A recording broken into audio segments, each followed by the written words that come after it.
Sir आपसे जानना चाहेंगे कि अगर हम बात करें बच्चों की, नवजात बच्चों की, तो हम अक्सर ऐसा देखते हैं कि जब भी उन्हें दांत आता है तो अक्सर ऐसा देखा जाता है कि उन्हें डायरिया की समस्या होती है, लूज मोशन शुरू हो जाता है, फीवर ये सब भी और वॉमिटिंग ये सब भी होने लगता है। मैं आपसे जानना चाहूंगी ऐसी स्थिति में क्या करना चाहिए और क्यों होता है। बिल्कुल बहुत अच्छा क्वेश्चन आपने पूछा। जो सबसे कॉमन समस्याएं हैं बच्चों में, खास करके आप एक चीज मैं बताना चाहूँगा कि जो दांत आना और डायरिया होना दोनों एक दूसरे से बिल्कुल रिलेटेड नहीं है। इसलिए रिलेटेड नहीं है क्योंकि क्या होता है, बच्चा जब ग्रो करता है ना 6 महीना, और दांत आने का जो टाइम होता है यूजुअली 6 महीना से स्टार्ट होता है, 7 महीना से, और वो 3 साल के एज तक में आपको दांत आने का बच्चों में चांसेस रहता है। और दूसरा क्या है, उसे इसको इसलिए जोड़ दिया गया है, ये एक तरह का भ्रम है कि दांत आ रहा है तो दस्त होगा। नहीं, ऐसा नहीं है। क्या होता है, बच्चा जब ग्रो करता है ना तो उसका माइलस्टोन जब बढ़ता है तो बच्चा, जैसे आप देखते हैं कि 4 से 6 5 महीने में वो पलटना शुरू कर देता है, 6 से 7 महीने में वो बैठना, फिर जो है सो वो गुड़कना स्टार्ट कर देता है, जिसको हम क्रीपिंग क्रॉलिंग बोलते हैं 9 महीने में।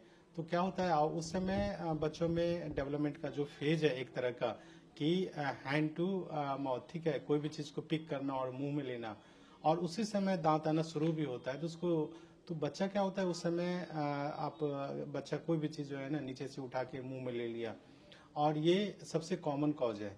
ठीक है, उस समय उस कुछ भी गंदा चीज या नीचे का गिरा हुआ, ठीक है, मुंह में लिया, उससे इन्फेक्शन ट्रांसमिट होता है।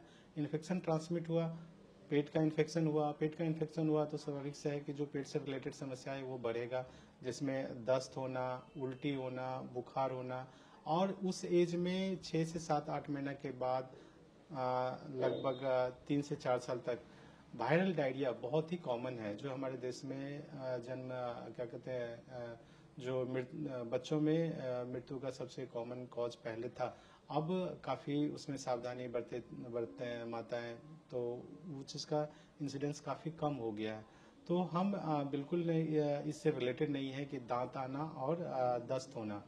दस्त ये बच्चों का डेवलपमेंटल फेज है। और दूसरा, जब बाहर का खाना स्टार्ट होता है, बाहर का कुछ खा लिया, ठीक है, और सीजन चेंज हुआ तो उस समय भी इंटेरोवायरल का इन्फेक्शन का कॉमन होता है। उसमें 3 4 चीज का लक्षण, उल्टी होना, बुखार होना, दस्त होना कॉमन है। और जब कभी भी इस तरह का समस्या हो, आप इमिडिएटली अपने डॉक्टर से मिले। एंड दस्त जैसे स्टार्ट होता है, आपको लगा कि हाँ ये दस्त स्टार्ट हो गया, पतला पॉटी हो रहा है, उसको पानी जैसा, उसमें फटा फटा हल्का दही जैसा दिखे, इमिडिएटली उसी समय बच्चे को जो आप खिला पिला रहे हैं उस समय दूध पिलाना कंटिन्यू रखें, बंद ना करें। और दूसरा, ओआरएस का जो है सप्लीमेंट बना के, ओआरएस जैसे अगर घर में नहीं है तो इमिडिएटली एक गिलास में एक चुटकी नमक, एक चम्मच चीनी मिला के वो पिलाएं। और सबसे अच्छा है कि आप जो ओआरएस पाउडर होता है जो मार्केट में अवेलेबल है, 2 तरह का पाउडर अवेलेबल है। एक 1 लीटर पानी में बनाने वाला, जिसका जो वजन होता है 20 ग्राम होता है। एक छोटा होता है 4.5 से 5 ग्राम का, वो 200 ml में बनाने का होता है। उसको आप बनाइए और बच्चे को इमिडिएटली ओआरएस पिलाना शुरू कीजिए। ठीक है, और दूसरा जिंक टैबलेट होता है वो उसमें लगता है, और उसका कोर्स पूरा कीजिए, और अपने इमिडिएटली नज़दीक में जो हॉस्पिटल है या डॉक्टर है उनसे मिलिए और ट्रीटमेंट लीजिए, और वो ठीक हो जाता है। तो दांत आना और दस्त से कोई रिलेशन नहीं है, जो कि हमारे समाज में इस तरह का भ्रांति है।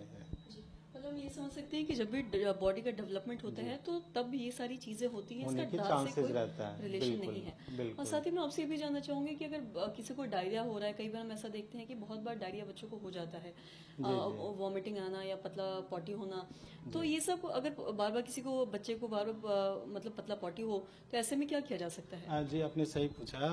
बार बार अगर हो रहा है तो आप खुद से मेडिकेशन ना लें। काउंटर, ओवर द काउंटर जो ड्रग या केमिस्ट देते हैं, मेरा ये सलाह रहेगा कि आप जब बच्चों में ये इस तरह का बार बार है तो आप अपने डॉक्टर से मिलें। आप नज़दीकी हॉस्पिटल, वहाँ बच्चे के डॉक्टर से मिलें, जांच कराएं। ठीक है, और जांच में चूंकि पेट में कई तरह का वायरल इन्फेक्शन है, बैक्टीरियल भी है, और अगर बैक्टीरियल है तो उसमें भी एंटीबायोटिक की नीड है। तो अपने मन से एंटीबायोटिक ना दें, और बच्चे के डॉक्टर से आप दिखाएं, और उनका जो सलाह होगा, चाहे वो जांच के लिए या इलाज के लिए, वो फॉलो करें। एंड ले, और ठीक होता है बच्चे।